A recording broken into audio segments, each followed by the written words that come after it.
रब्बी जुल जलाल के नाम से जिसकी रहमत के खजाने वसी हैं और उसकी रहमत से नाउमीदी नहीं। इसी दुआ के साथ अल्लाह रब्बुल इज़्ज़त आपको और हम सब को तमाम किस्म के वबाई अमराज से महफूज रखे, आमीन। इसी दुआ के साथ आज अपनी रेसिपी का आगाज करते हैं कैरेट केक, जो कि बहुत ही मज़े का बनता है। आइए इसके अज्जा नोट कर लेते। 1 किलो गाजर ले लीजिए,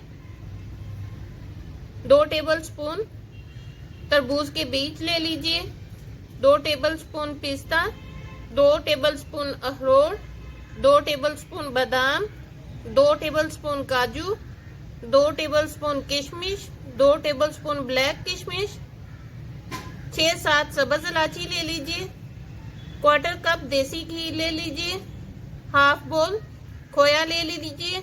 ये मैंने घर का बनाया हुआ है इसलिए इस तरह से है। और आधा बोल शक्कर ले लें, चीनी, और साथ में 2 लीटर दूध भी। अब मैं गाजरों को छीलकर इन्हें साफ सुथरा करके इनको कद्दूकश कर लेती हूँ। आइए अब इसकी तैयारी की तरफ चलते हैं। चूल्हे पर पैन रखकर इसमें ये दूध डाल दीजिए।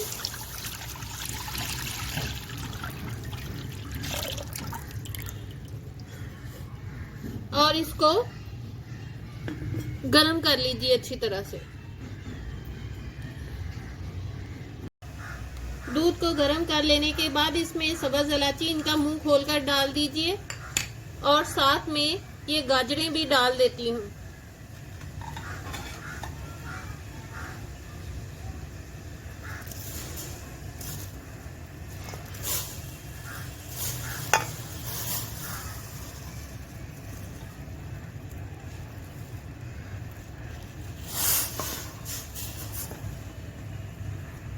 और अब मैं इनके खुश्क होने तक मुसलसल हिलाकर दूध खुश्क कर लेती हूँ इनका।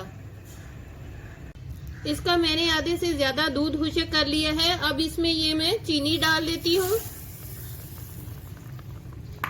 और इसको मिक्स कर लेने के बाद अब इसमें मैं ये खोया भी डाल देती हूँ।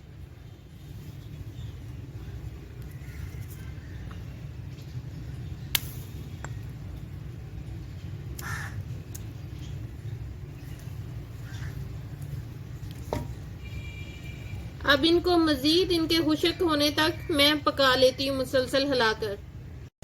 इसका पानी तकरीबन मैंने खुश्क कर लिया है, बहुत हल्का सा है। अब ये देसी घी थोड़ा थोड़ा सा डालकर इसकी मैं भुनाई कर लेती हूँ। अब मैं बहुत थोड़ा थोड़ा सा इसको डालकर इसकी भुनाई कर लेती हूँ। मुकम्मल तौर पर इसकी भुनाई करके मैंने इसे खुश्क कर लिया है। अब मैं इसे निकाल लेती हूँ चूल्हा बंद करके, और सांचे को मैंने इस तरह गार्निश कर लिया है। इसमें निकालकर इसको ठंडा होने के लिए 1-2 घंटे के लिए सेट होने के लिए रूम टेम्परेचर पर छोड़ दूंगी।